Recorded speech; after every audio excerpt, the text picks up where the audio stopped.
Good day, everyone. My name is Rendon Imtermata, and I am from the group 10. And in this video, we are going to talk about the Carl Gustav Jung. So, we're going to talk about this person and his theory. So, he was born on July 26, 1875 in Switzerland.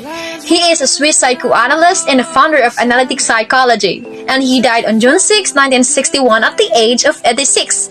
And he have 7 components of psyche. The first component is ego. He said it's everything of which we are conscious. It is concerned with thinking, with feeling and remembering and perceiving. The second component is personal unconscious. He said it is consists of materials that were conscious but later repressed or forgotten, or which we were vivid enough to make a conscious expression. The third one is the collective unconscious. Collective unconscious is a collective experience of humans in their revolutionary past or accumulation of ancestral experiences. The fourth component is persona. It is the Greek word for must, one's public self. It is part of our psyche by which we are known to other people. The fifth one is the archetypes. These are the universal inborn models of people, behaviors, and personalities that play a role in influencing human behavior. It consists of 2 things called anima and animus. Anima is the female component of the male psyche. It results from the experiences men have had with women throughout the ages. Animus is the masculine component of the female psyche. It gives the female some masculine traits and a framework that guides her relationship with men.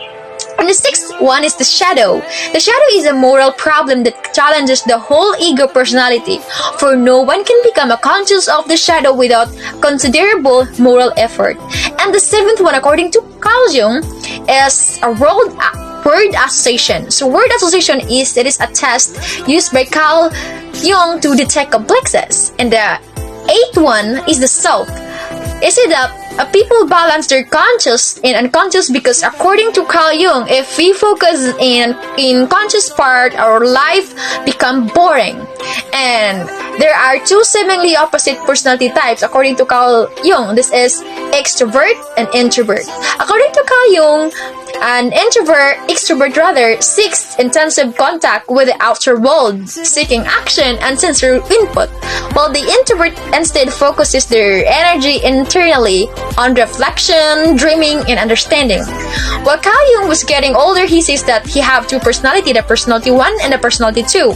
Personality 1 is his personality since childhood to adulthood. This personality is more extroverted, wherein it is more concerned with dealings with the external world, but meanwhile, personality 2 is more introverted. It is his personality since mid-adulthood to old age, wherein he prefers to be in his subjective world than to mingle with other people or to things that is outside to his reality.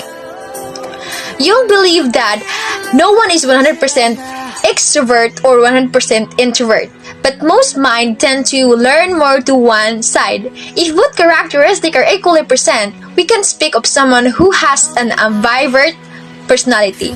So we're not going to discuss about the functions of thoughts according to Carl Jung. So we say sensing or sensation, it is a way of perceiving things using our 5 senses in observing the reality.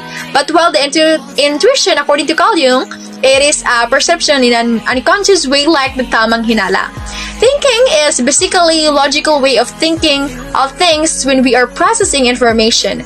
Meanwhile, in feeling, according to Carl Jung, we are more on valuing the information. It is not necessary for us to look for the logical step-by-step processing, but we just kind of unfeel on what is the value of this and that.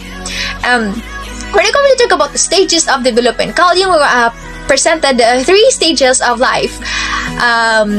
The first stage is the childhood, young adult, the second, and the third one is the middle age. So, but before that, we're going to discuss about the libidinal energy. So, libidinal energy, according to Carl Jung, is directed towards what is important to a person at a given time, and what is important change as a person matures. So, during the first stage, which is a childhood, it starts from the birth to adolescence. The libidinal energy here is expected in learning how to walk, to talk, and other skills necessary for survival. But while for the young adult, the second stage, which starts from adolescence to 40 years old. The libidinal energy here is directed towards learning a vocation, getting married, raising a child, and activities relating to community life. This is where the individual is more outgoing, energetic, and impulsive and passionate. The third stage is the middle stage, which starts from the 40 to later stage of life. It is considered as the most important stage because the person is transformed from being energetic, extroverted, and biological-oriented individual to one with more sophisticated cultural, philosophical, and spiritual sense of value. Jung's views of psychodynamics is based upon two fundamental principles, the equivalence and the entropy. The principle of equivalence states that the energy is expended and bring about a certain condition. The principle states that if a particular value weakens or disappears, the sum of the energy represented by the value will reappear in a new value. But for the principle of entropy, it states the distribution of energy in the psyche seeks an equilibrium or balance. If two values are of unequal strength, the energy will tend to pass from the stronger value to the weaker value until a balance is reached. So that is our video all about Carl Gustav Jung. So I hope you like it and have a good day.